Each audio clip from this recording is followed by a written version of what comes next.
Hi, my name is Alistair Matchett and I'm here to take you through IB Hero in more depth. You can see on the screen we've got Excel open and you've got a whole ribbon with IB Hero buttons on it.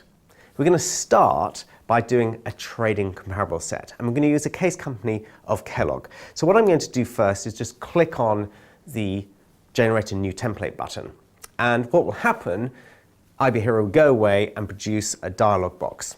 And we'll type in the ticker, we'll choose when we want to do the analysis, and we'll also choose the calendarization to date, the maturity of the debt using the cost of debt, and which sheets we want to choose. I'm actually just going to start with trading comparables. So you can see here, I'm going to tab down and I'm going to type in a target ticker, which is NYSE:K, which is the Kellogg ticker. And then I'm going to hit enter, and IB Hero will go away. It will look for 10 of the closest comparables to Kellogg. And each of those will get its own sheet, including Kellogg. And that sheet will give us a whole lot of data and analysis that we can look at. And if you want to, because I'm using CapIQ here, I can right click and look through and audit the underlying data. But all this analysis is done. So all I have to do as a banker is check that it's right and think about the numbers.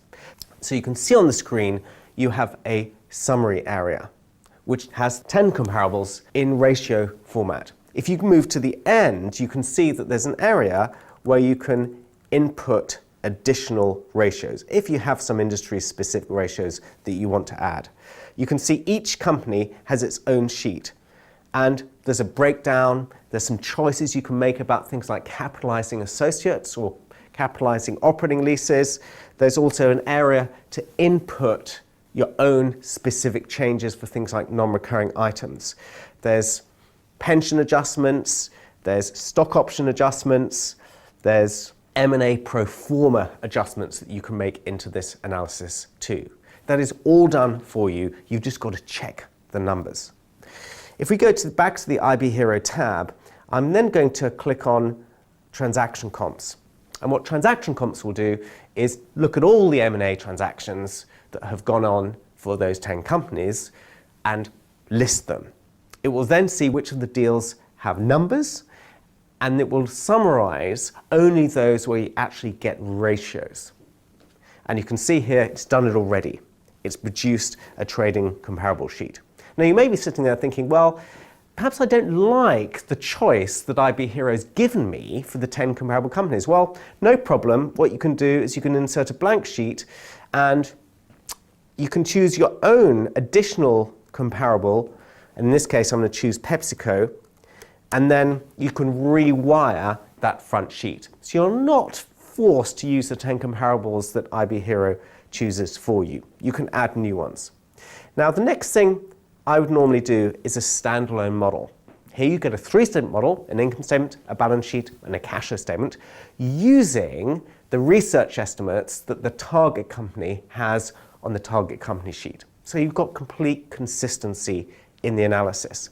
You can see here, if I move down, we've got an area which is highlighted. This is what you can put into your pitch book. You have an income statement, a balance sheet which balances first time, and a cash flow statement. That's all done for you.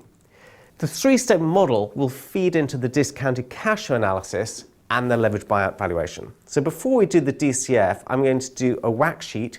It will do a weighted average cost of capital analysis for each of the companies that we use in our trading comparables. Once it's done that, we can look at this and it will do a weighted average cost of capital, in this case for Kellogg.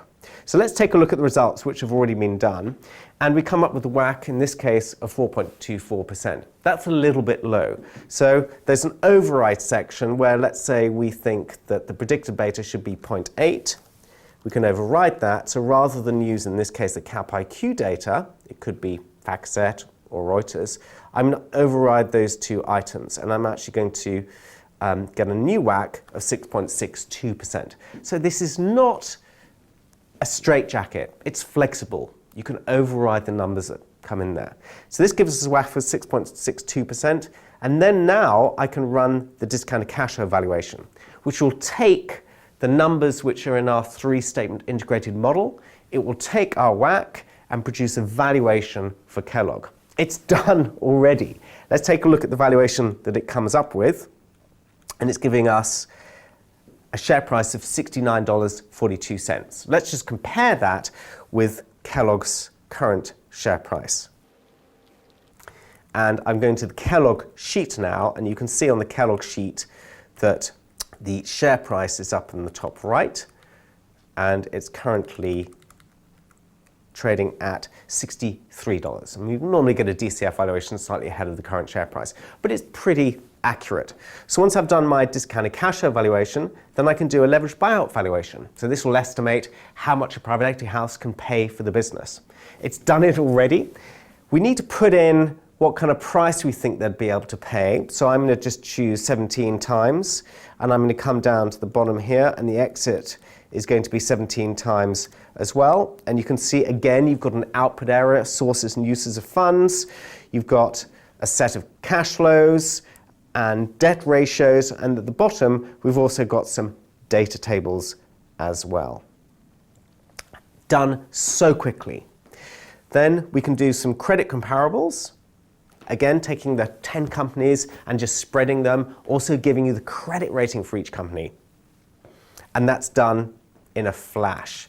There's some benchmarking charts, and the benchmarking charts automatically rank the 10 companies and highlight the target company, in this case in maroon. It doesn't have to be maroon, it can be your firm colors. We've also got a set of charts which do share prices, and it will do two things. It will take the 10 companies and rebase them all to 100 so you can see the development of them over time. And you can have up to 5 years worth of data. So this takes a little bit more time. The second chart is the target company, in this case Kellogg's share price over the 5-year period, but with also volume attached. Now we can customize these charts to how you like your charts built, and so you get the look and feel of your firm's charts that will go into the pitch book. And guys, this is running real time. I'm not pretending. This analysis is being done as we record this video. So you can see the two charts have been built. And this is 5 years worth of share price data for the 10 companies. And the single chart is Kellogg's share price and volume. Done. In summary, we've got a little football field chart, and these are the most annoying charts to build. They're finicky and tricky. And what we've done here is put together two charts. We've got one based on enterprise value and one based on a share price. And you've got a series of ranges highlighted in yellow where you can put your own judged ranges. So we don't give you your ranges, you can make their own decision yourself. But we also have areas where you can put a high and low valuation range, and it also puts in the two charts the current share price that Kellogg is trading on automatically, so you don't have to do it yourself. So all this in 5 minutes. If we in that initial dialog box had clicked all the options at the bottom, we would have spent 5 minutes waiting for this, enough time to go and get a latte and come back, and bam, it would all be done. This is going to make you a lot more productive. It's going to make you compliant. All the formatting is done already. If you want more detail, you can put it into the models, no problem. Insert rows and insert columns, but at least you can use the pre-formatted output areas. The numbers are already done. Your last 12 months EBITDA is going to be consistent in the trading comparables, in the LBO valuation, in the transaction comparables.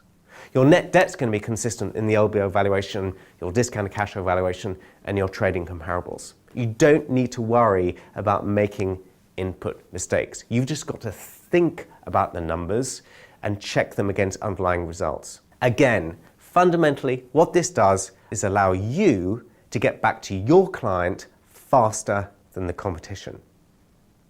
I hope you get how powerful IB Hero is, how faster it's going to make you, how more productive it's going to make you.